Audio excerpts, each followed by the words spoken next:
That Man and His Merch. Hello and welcome to That Man.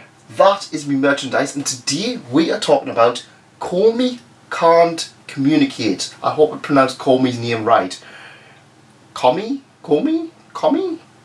It's good. Komi Can't Communicate. That's what I'm sticking with, and that's what we're going to go with. Now, first things first, get excited because this is a magnificent series, and I'm really looking forward to explaining why, because wow, this may very well be my personal choice for the best manga of 2019, and I'm going to tell you why.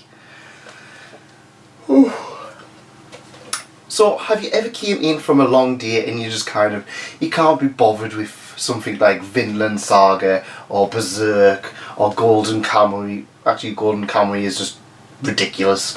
Or something where it's quite difficult to take in. It's very serious. It's very edgy. It's very hard on itself. Sometimes you just need something that's quite a little bit uplifting. And for me, it's stuff like Yotsuba, Girls and Panzer, Umaru-chan, Full Metal Panic, stuff where you can just kind of enjoy it and laugh along with it. But this one, wow, this one really took me by surprise. Now, this is a series that a lot of people really hyped up when it first came out, or even more so when it was first announced.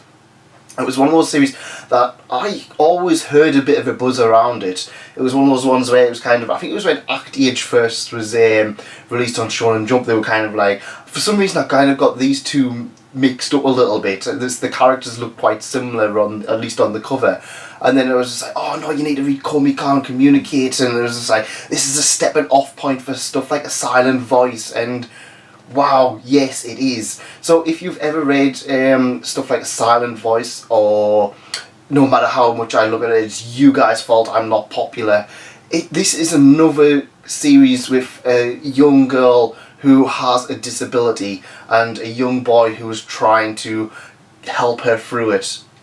Now, No Matter How Much I Look at It, It's You Guys' Fault I'm Not Popular is a ridiculous dark comedy where no matter what she does, she makes it worse on herself. A Silent Voice was a very somber, very reflective look at it. This is a pure wholesome comedy.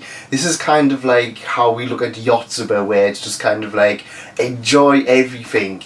This is kind of that kind of theme of a motive.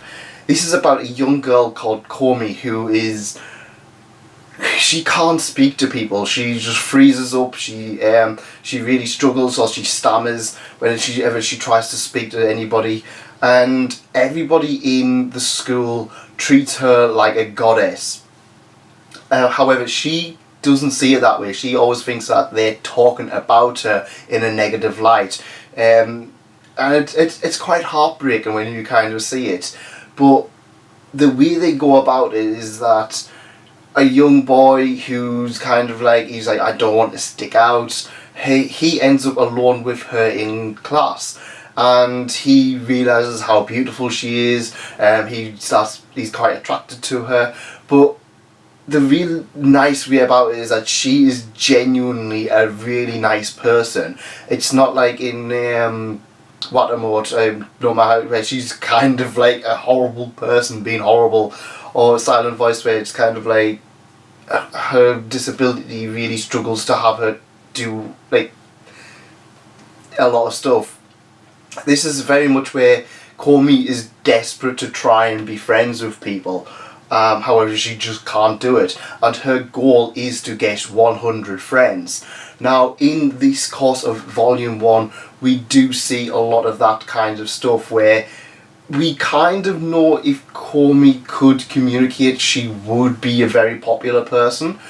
She is a popular person in the school. A lot of people either really like her, or a lot of people find her quite creepy, or they're scared to death of her. The reason being is that she's very silent. She's got that kind of mature look on her, where it's just kind of like she looks like someone who's quite scary, especially when she's just kind of poking her head round. But the way it's represented in these panels, in these pages, is that it's really adorable, in that all of the kind of like the comedy moments come from Komi just having these simple, very simple reactions to stuff. For example, just like when stuff like when she kind of gets her first friend, she's just kind of just like, and that's it. And it's very childlike. It's very nice about it. Well, I mean, the ones I was kind of like going with it is I don't know why, I get a very Mr. Bean kind of like thing, where Mr. Bean was a character who did very little communicating, to the fact that he very rarely spoke. And Komi is kind of the same. She doesn't speak. She does have a disability. I mean, I don't want to like kind of say that like skirt that to one side, but she does have a disability. But the way she reacts, the way she kind of does, it's a very over the top kind of Mr. Bean kind of antics kind of thing. Yeah, I'm not expecting her to go and like sit on the top of a Mini and drive it down the road, but it's some of those little reactions where she's just kind of like, she does stuff and it's like, oh yeah, I kind of can see where that's coming from. So along with Komi, we have a few other characters. We have a character who we don't know if they're a male or female, and then it's just kind of like, it's mentioned and it's just kind of like skirted to one side, and it's just like, yeah, sure, fair enough. We have a young girl with glasses who's very nervous, who wants Komi to treat her like a dog. We have the class president who's just kind of like, oh yeah, yeah, and then just kind of very two-faced. And I'm really enjoying the kind of way that they're doing it, and I'm really hoping that as this continues, we do continue to see a lot of great fun characters come out of this series, because from what I've seen so far, it is really good. Now, this is one that I picked up from Shonen Jump. I'm trying not to buy many new series, but this one was one that was always on my list of to at least check out, and I'm really glad to say that it's definitely worth the effort.